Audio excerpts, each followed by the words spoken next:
Salve.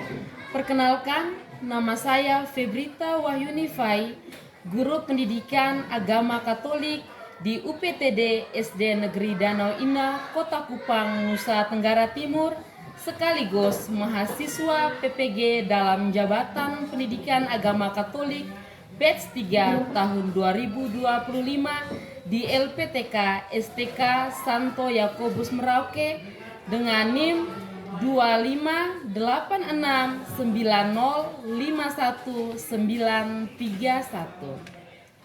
Pada kesempatan ini saya akan berbagi praktik mengajar uji kinerja dengan nomor daftar ujian 2025428626 dengan materi 10 perintah Allah sebagai pedoman hidup di kelas 4 pada hari Senin tanggal 6 Oktober tahun 2025. Selamat menyaksikan.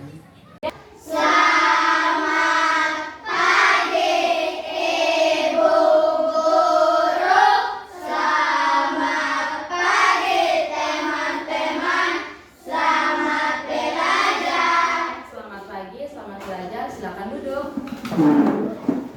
Ya, anak-anak, apa kabar kalian hari ini? Baik. Ada yang sakit? Tidak. Tetap untuk kita yang sehat. Oke. Seperti biasa, sebelum kita memulai pelajaran, kita harus apa? Doa. Ya, siapa yang bertugas hari ini untuk berdoa? Saya. Silakan, Nak. Ibu guru dan teman-teman, mari kita lanjut berdiri untuk memulai pembelajaran dengan doa. Marilah kita berdoa. Kepada Bapa dan Putra dan Roh Kudus. Amin. Ya Yesus yang penuh kasih, pada hari ini kami hendak belajar mengenal 10 perintah Allah.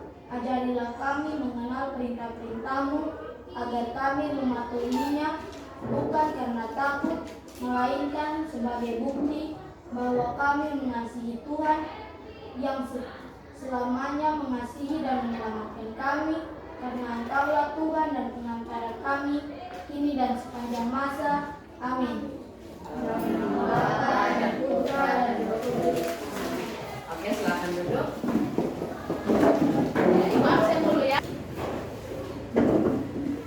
Gilfrida Abi, Francis Katakake, Waltrudis Mona. Tujuan pembelajaran kita hari ini adalah anak-anak mampu mengenal 10 perintah Allah sebagai pedoman hidup serta mewujudkannya melalui sikap dan tindakan dalam hidup sehari-hari. Ya, anak-anak, tanya dulu, ada yang pernah dengar kata aturan atau peraturan? Pernah? Pernah. Nah, peraturan itu apa? Ya, silakan Ewal. Larangan yang mengatur tingkah laku kita manusia sehari-hari. Apakah aturan itu diperlukan dalam hidup kita? Perlu. Iya, perlu. Mengapa aturan itu diperlukan? Iya, silakan Ewal. Agar kehidupan dapat aman dan tertib. Iya, menurut Ewaldo, agar kehidupan tetap aman dan tertib. Ada lagi? Silakan Dani. Agar mengatur sikap kita. Bagaimana saya? Agar mengatur sikap kita. Iya, agar dapat mengatur sikap kita. Anak-anak, apa yang terjadi jika tidak ada aturan? Silakan. Dunia akan kacau. Iya, ada lagi? Iya. Manusia tidak akan hidup rukun dan tertib. Iya, manusia tidak akan hidup rukun dan tertib. Ada aturan di sekolah tidak? Ada. Ya, siapa yang bisa sebutkan aturan yang ada di sekolah? Iya, Amrensian. Tidak boleh buang sampah sembarangan. Tidak boleh buang sampah sembarangan. Florencia. Tidak boleh ngomong kata kasar. Iya, tidak boleh berbicara kata kotor atau kasar. Silakan, Nona. Ya. Membawa buku sesuai jadwal pelajaran. Ewal. Memakai pakaian seragam sesuai jadwal. Nah, di sekolah saja ada aturan. Di rumah ada aturan tidak? Ada. Siapa yang bisa sebutkan aturan yang ada di rumahnya? Oke, Clarencia. Tidak boleh melawan orang tua. Tidak boleh melawan orang tua. Iya. Sebelum jam 9, 11, dan 10 kita tidur di bawah jam 9. Iya, harus tidur di bawah jam 9. Siapa lagi? Ewal. Makan tepat waktu. Makan tepat waktu. Iya. Yang sudah kalian jawab itu semua adalah aturan yang ada di dalam keluarga kita yang harus kita apa? Kita taati. Nah, yang pernah melanggar peraturan di rumah, apakah ada hukuman yang diberikan oleh orang tua? Ada. Ya, tentunya anak-anak ketika kita melanggar aturan, baik itu aturan di rumah maupun di sekolah, pasti akan ada hukuman. Anak-anak, ibu akan menayangkan satu video. Kita nonton bersama ya.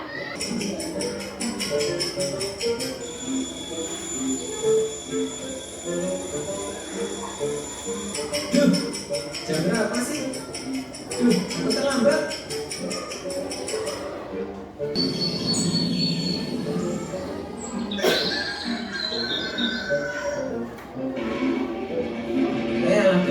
Hampir aja lupa.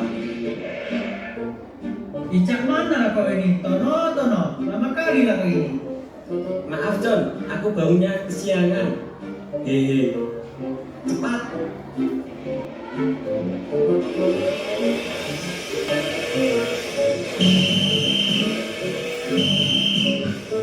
Awas John.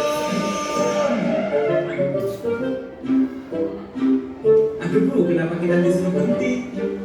Kamu tahu kesalahan kamu dan teman kamu apa? Nyanyi lagu Indonesia. Baik bu.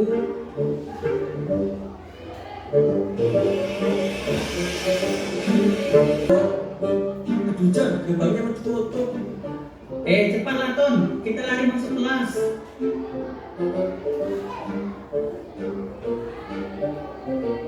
Kenapa kalian bisa berangkat telat? Kami tadi ditilang polisi pak, makanya terlambat.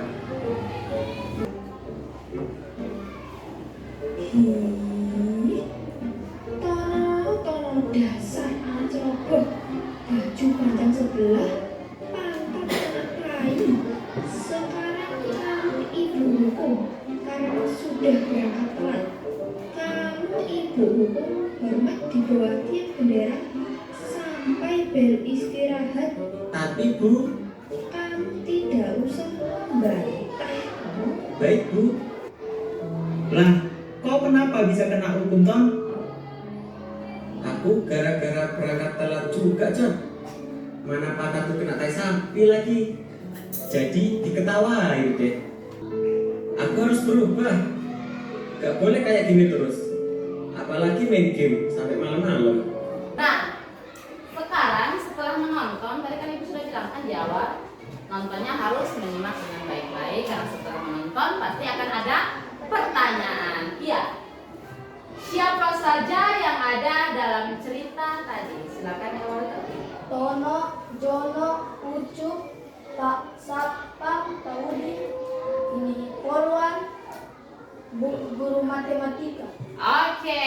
Apa pelanggaran yang dilakukan oleh kedua anak yang ada di dalam video tadi? Ya, Francisca. Ya. Iya, pelanggaran pertama menurut Francisca adalah mereka ngebut saat mengendarai motor. Iya, Ewaldo. Datang terlambat. Iya, datang terlambat. Iya, Roman. Tidak mengerjakan PR. Nah, anak-anak, apa akibat dari pelanggaran yang mereka lakukan tadi? Ya, Ewaldo.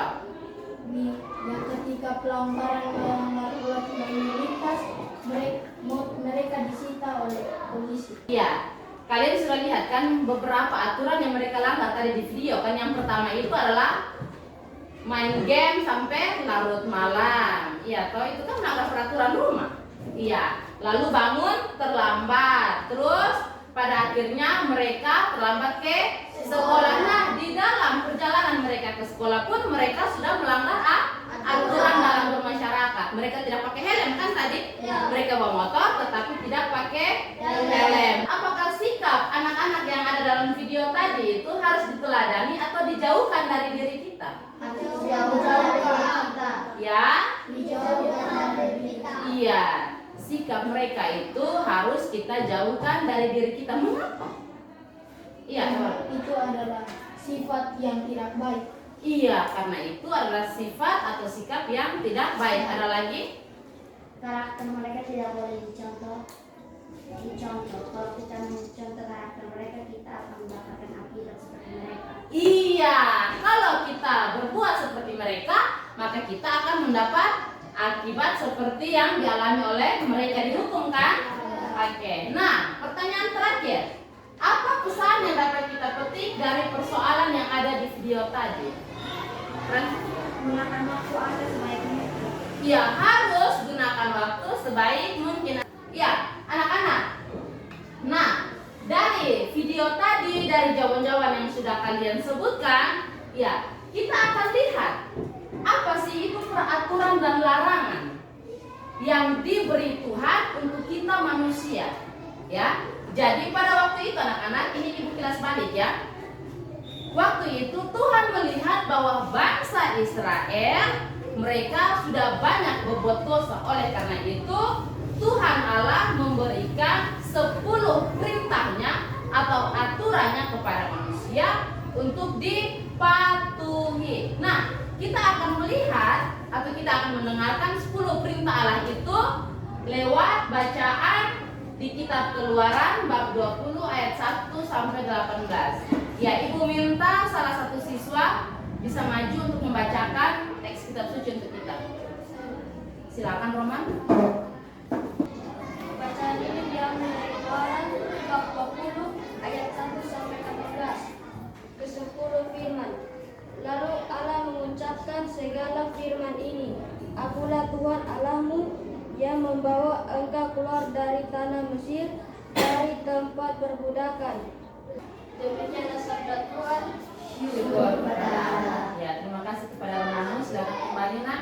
Ya, kita sudah mendengarkan isi kitab suci Keluaran bab 20 ayat 1 sampai 17 bagaimana Yesus menghadirkan atau memberikan 10 perintahnya kepada manusia untuk kita taati. Kitab suci yang sudah tadi kita dengar ada 10 perintah atau larangan yang sudah diberikan Allah kepada kita ya. Ya. Perintah yang pertama itu apa? Jangan berhala, menggunakan saja padaku dan Iya. Ya, itu perintah yang pertama. Dan yang kedua, apa? menyebut nama Tuhan Allahmu dengan bilang-bilang. Yang ketiga, Kuduskanlah Tuhan. ya. Nah, anak-anak, perintah Allah ada 10 perintah Allah kan? Nah, aturan yang pertama, kedua dan ketiga itu adalah hubungan manusia dengan Tuhan ya. Ini yang pertama, jangan menyembah berhala tetapi berbaktilah kepadaku saja. Tuhan itu menginginkan kepada kita untuk kita hanya menyembah Tuhan Allah saja. Yang kedua, jangan menyebut nama Tuhan Allahmu dengan tidak hormat. Kita sering begini, kalau kita kaget, aduh Tuhan Allah atau kalau kita mau berbohong kepada teman supaya kita meyakinkan kepada teman kalau kita itu jujur, kita bilang sumpah demi nama Tuhan. Ini apalagi kalau kita anak-anak Katolik pakai tanda salib lagi, sumpah demi nama Tuhan. Ini beta omong betul, saya omong betul. Padahal itu salah, itu dia menipu. Ya. Dan yang ketiga, kuduskanlah hari Tuhan. Apa artinya kuduskanlah hari Tuhan? Pergilah ke gereja. Iya, pergi ke gereja setiap hari Minggu atau misa-misa besar seperti Kamis Putih, Jumat Agung dan sebagainya itu. Kuduskanlah hari Tuhan. Jadi Allah sudah atur kepada kita. Kalau perintah 1, 2, dan 3 itu aturan yang mengikat hubungan antara kita dan Tuhan. Nah, kita lihat lagi. Perintah dari perintah keempat sampai 10. Ini perintah yang mengatur hubungan manusia dengan sesama manusia. Kita lihat perintah yang keempat. Hormatilah ibu bapakmu. Oke. Hukum yang kelima atau perintah yang kelima. Jangan membunuh. Bukan satu pengertian saja ya. Ya seperti kalian pikir, oh angkat pisau atau angkat parang, pi bunuh orang, pi potong orang, tiga orang. Tidak. Membunuh itu bukan saja menghilangkan nyawa orang, tetapi menghilangkan kepercayaan diri seseorang. Ya. Yang keenam, jangan berzina. Jangan berzina ini perintah yang ditujukan kepada orang-orang yang sudah mempunyai istri atau suami. Ya. Kata-kata lainnya jangan berselingkuh seperti itu ya.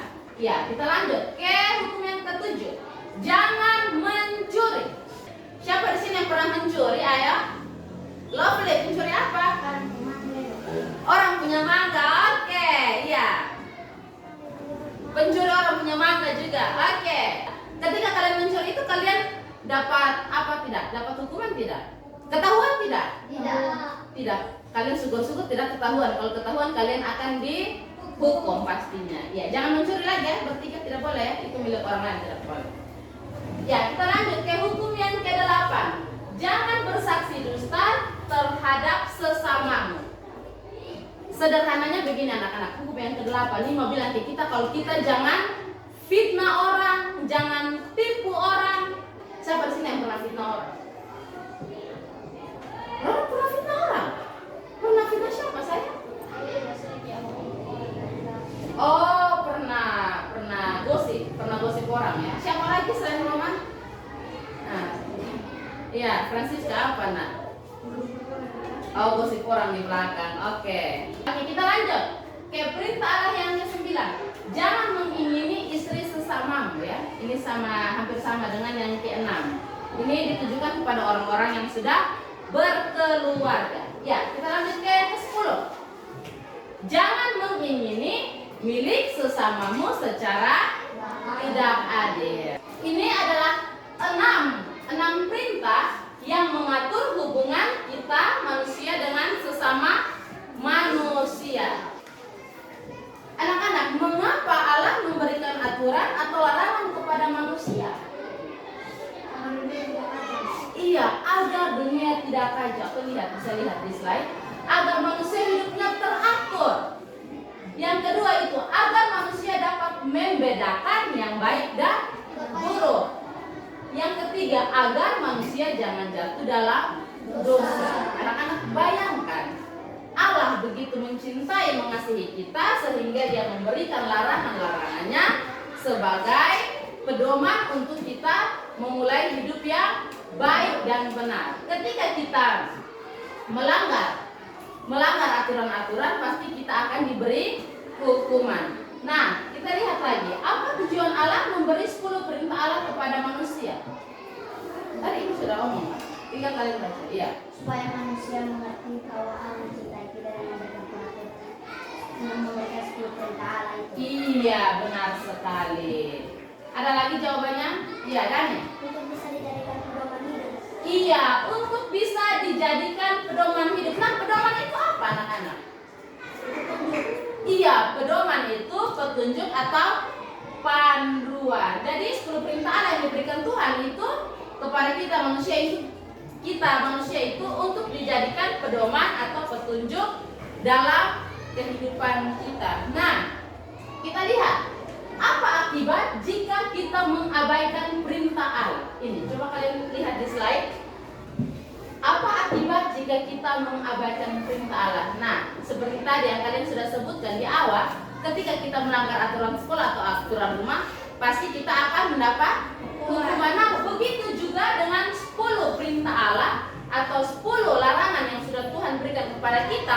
Ketika kita manusia melanggarnya, pasti akan ada akibatnya. Ya, akibat yang pertama itu adalah memutus relasi dengan Allah. Ketika kita berbuat dosa terus, itu berarti kita sudah memutuskan yang hubungan baik antara kita dengan Tuhan. Karena orang yang biasa berbuat dosa secara terus-menerus itu dia punya hati dan pikiran itu sudah dipenuhi dengan kejahatan.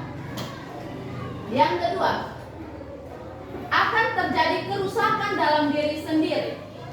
Kalau kita mencuri, contohnya kalau kita mencuri, setelah mencuri pasti kita punya hati gelisah toh. Aduh takut kalau orang datang, orang pukul kita. Iya toh? Nah, terus kita akan jauh dari kedamaian. Kita sendiri itu akan dihantui oleh rasa bersalah. Kita tidak damai lagi, kita punya batin sudah tidak tenang. Iya. Yang ketiga, lihat, dan coba baca yang ketiga.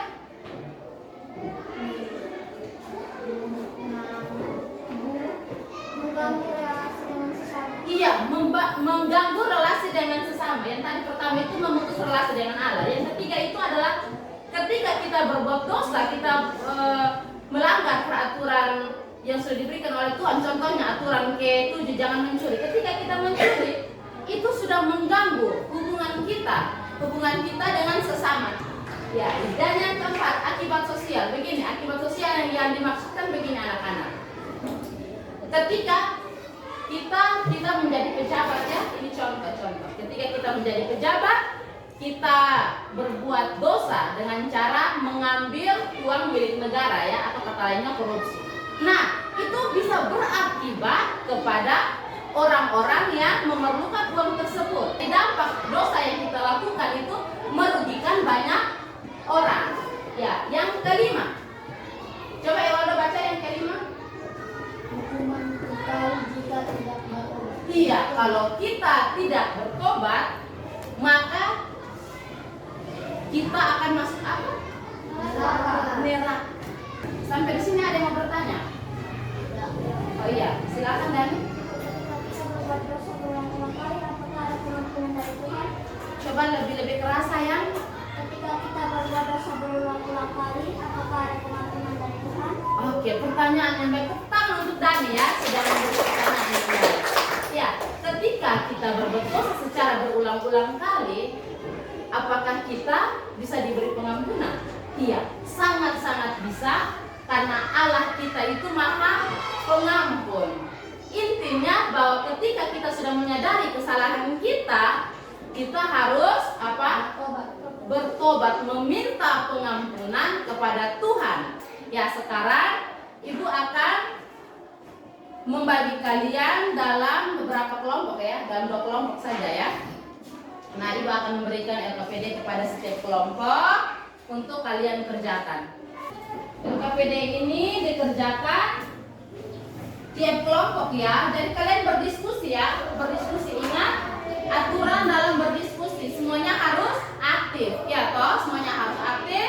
Terus kita juga harus menghargai pendapat orang lain. Oke, dari kelompok 1.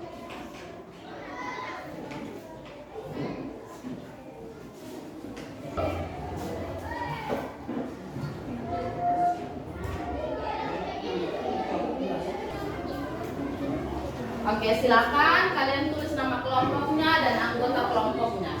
Tulis yang rapi ya.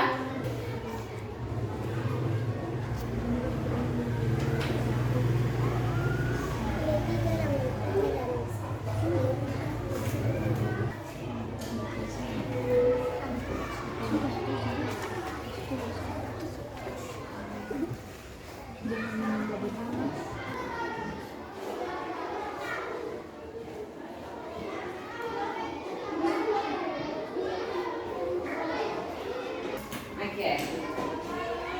Karena 2 kelompoknya sudah, kita akan mendengarkan presentasi dari tiap kelompok. Ya, Ibu persilakan kelompok yang pertama. Ibu guru dan teman-teman, kami dari kelompok 1, kami ingin mempresentasikan hasil diskusi kami. Perkenalkan nama anggota kami, Francisca, Dani, David, kemudian Diana. Saya persilakan kepada Dani.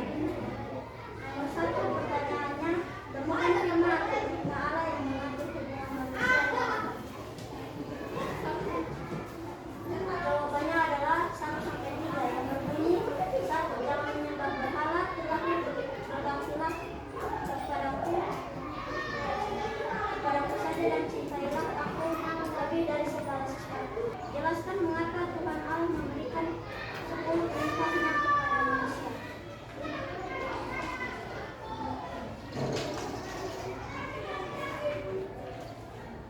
Jawabannya adalah agar kita bisa belajar mengasihi Allah dengan sungguh-sungguh. Sekian dan terima kasih dari kelompok kami. Ya, mari kita tepuk tangan untuk kelompok 1. Oke, luar biasa ya presentasi dari kelompok 1. Jawaban-jawabannya begitu luar biasa. Oke. Silakan kembali ke tempat duduk. Lanjut, kelompok 2. Perkenalkan, kami dari kelompok 2 akan mempresentasikan hasil diskusi kami. Nama anggota kami, Anton Gwen, Sofia, Romanus, kepada Romanus saya persilakan. Jelaskan mengapa Allah memberikan 10 perintahnya kepada manusia. Allah memberikan 10 perintah kepada manusia supaya kita tahu cara hidup yang baik dan benar. Dengan 10 perintah itu, kita bisa belajar mengasihi mengasihi Allah, kita juga belajar mengasihi sesama, hidup kita jadi teratur, tidak sembarangan, kita dijauhkan dari perbuatan yang jahat, kita menjadi anak yang taat, baik, dan membahagiakan orang lain. Apa akibatnya jika manusia mengabaikan perintah Allah? Jawabannya, hidup jadi tidak teratur dan tidak damai, bisa menyakiti diri sendiri dan orang lain, jauh dari kasih Allah dan tidak merasakan sukacita, bisa menimbulkan pertengkaran, kejahatan, dan kesedihan. Dunia menjadi kacau karena manusia tidak saling menghargai. Sekian dan terima kasih. Ya, kita berikan tepuk tangan untuk kelompok 2. Ya, jawaban yang sudah kalian berikan sangat-sangat baik ya. Benar dan baik adanya ya. Jadi anak-anak, kita harus tahu bahwa Allah itu memberikan 10 perintahnya kepada kita dengan tujuan agar kita mau mentaati perintah-perintahnya atau larangan-larangannya agar hidup kita apa? Baik, hidup kita tidak kacau dan sebagainya yang tadi sudah kalian sebutkan. Perintah yang mengatur hubungan manusia dan Allah itu yang tadi sudah kalian jawab 1 sampai 3 ya.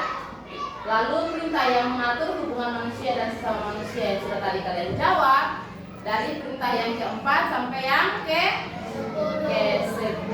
Iya. Nah, anak-anak, apa manfaat dari sikap patuh atau disiplin terhadap aturan?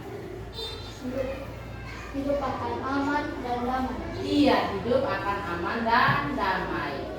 Yang ketiga, apabila aku tidak mematuhi tata tertib, apakah aku berani minta maaf kepada orang tua? Iya, ini dijawab oleh kalian masing-masing. Siapa yang pernah berbuat salah lalu pernah minta maaf kepada orang tua dan guru? Semuanya. Oke, tepuk tangan untuk kita semua yang sudah berhasil berbesar hati untuk minta maaf ketika kita berbuat salah. Ibu tanya dulu dari kelompok 1. Hal baik apa yang dapat dipetik dari materi hari ini? Ya? Iya, tidak boleh berbuat dosa. Kelompok 2. Hal baik apa yang kalian petik dari pembelajaran kita hari ini? Kita dapat belajar tentang pentingnya larangan atau peraturan. Iya, kita dapat belajar tentang apa sayang? Pentingnya larangan atau peraturan. Pentingnya larangan atau aturan. Iya, yang berikut. Hal apa yang paling berkesan dalam pelajaran ini? Kelompok 1. Hal apa yang paling berkesan dalam pelajaran ini? Yang paling kalian suka? Tentang menaati peraturan. Oh iya, tentang mentaati peraturan. Nah, anak-anak, pembelajaran kita hari ini cukup sampai di sini. Kita akan menutup pelajaran kita hari ini dengan doa. Tetapi sebelum berdoa, ibu akan memberikan tugas kepada kalian ya. Ulang. Kamu meminta maaf kepada orang tua.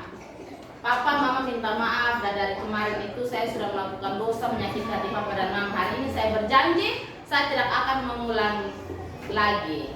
Iya. Jadi ingat ya, tugas kalian seperti itu ya. Nanti pertemuan berikutnya ibu akan tanya satu persatu. Apakah sudah kalian lakukan itu?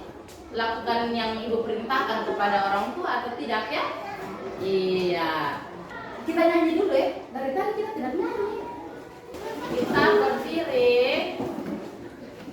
Kalian masih tahu lagu Di Hati Ini Ada Cinta? Masih tahu kan? Oke.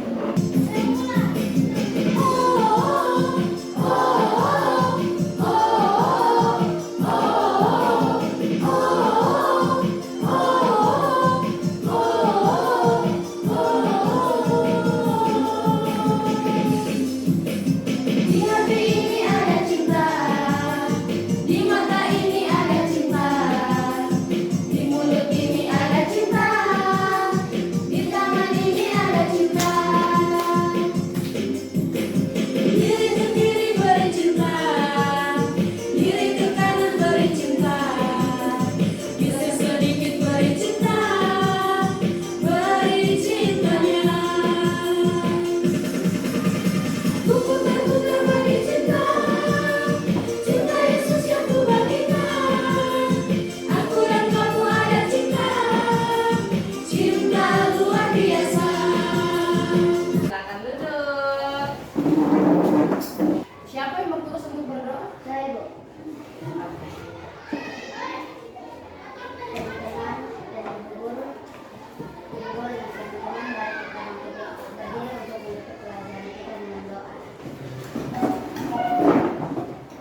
setia melaksanakan perintah-perintah-Mu demi Kristus Tuhan kami. Amin. Bapa dan Putra dan